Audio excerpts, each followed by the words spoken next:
Hello అండి. Welcome to vintage spices. ఈరోజు నేను కప్పు మైదా పిండితో స్నాక్స్ ఎలా చేయాలో చూపిస్తా అండి. ఇప్పుడు మనకి సమ్మర్ హాలిడేస్ కదా, ఇంట్లో పిల్లలు ఉంటారు కనుక కన్ఫర్మ్గా ఏదో ఒకటి చేసి పెట్టాలండి. ఇలా ఒకసారి ట్రై చేయండి, చాలా అంటే చాలా బాగుంటాయి. వీడియోని ఎక్కడ స్కిప్ చేయకుండా లాస్ట్ వరకు చూడండి. దీనికోసం అయితే ఒక కప్పు మైదా పిండి తీసుకున్నా అండి. కప్పు మైదా పిండికి పావు కప్పు షుగర్ పౌడర్ అనేది వేసుకోవాలండి. అలాగే కొంచెం సాల్ట్ వేసుకోవాలండి. మనం ఎప్పుడైనా స్వీట్స్ చేసేటప్పుడు కొంచెం సాల్ట్ వేసుకుంటే చాలా బాగుంటుందండి టేస్ట్ అనేది. ఇందులోనే 1 స్పూన్ వరకు సుజి రవ్వ వేసుకోవాలండి. ఒక కప్పు పిండికి 1 స్పూన్ రవ్వ చొప్పున వేసుకోవాలండి. అలాగే 4 స్పూన్ల నెయ్యి వేసుకోవాలి వేడి చేసింది. దీనికైతే కన్ఫర్మ్గా నెయ్యి కానీ డాల్డా యూజ్ చేయాలండి. ఆయిల్ అయితే అస్సలు యూజ్ చేయకూడదండి. ఈ నెయ్యి వేసుకున్నాక పిండిలో ఎక్కడ ఉండలు లేకుండా మంచిగా కలుపుకోవాలండి. వీడియోలో చూపిస్తున్న విధంగా చూడండి, మంచిగా కలిసింది కదా. ఇలా మనం చుడితే ఇలా రావాలి. వచ్చి బ్రేక్ అయితే కన్ఫర్మ్గా పర్ఫెక్ట్గా వచ్చేసినట్లండి.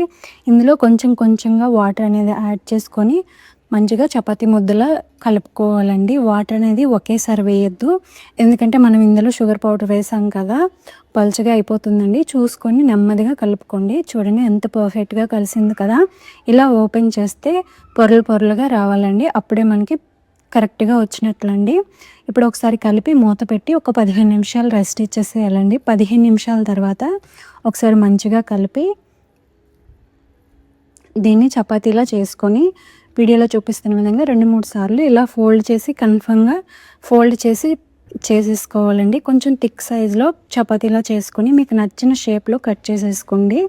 ఇప్పుడు పాన్లో డీప్ ఫ్రైకి సరిపడా ఆయిల్ వేసుకొని ఆయిల్ అనేది మీడియం హీట్ అయిన తర్వాత మనం కట్ చేసి పెట్టుకున్న ఈ క్యూబ్స్ అనేవి వేసి లో ఫ్లేమ్లోనే అవి పైకి వచ్చేంత వరకు కలుపుతూ ఫ్రై చేసుకోవాలండి. కొంచెం కలర్ చేంజ్ స్టార్ట్ అయినప్పటి నుండి మీడియం ఫ్లేమ్లో పెట్టి గోల్డెన్ కలర్ వచ్చేంత వరకు కలుపుతూ ఫ్రై చేసుకోవాలండి. అంతే అండి, చాలా ఈజీగా అయిపోతుందండి. ఇలాంటి రెసిపీస్ మన ఛానల్లో చాలా ఉన్నాయండి. అలాగే veg and non veg curries కూడా ఉన్నాయి. వీలైతే మీకు టైం ఉంటే ఒకసారి ఛానల్ని విజిట్ చేసి చూడండి.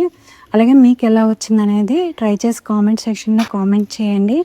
వీడియో నచ్చితే లైక్ చేయండి, షేర్ చేయండి. ఇలాంటి మరిన్ని సింపుల్ రెసిపీస్ కోసం మన ఛానల్ని సబ్స్క్రైబ్ చేయడం మర్చిపోకండి. Thank you.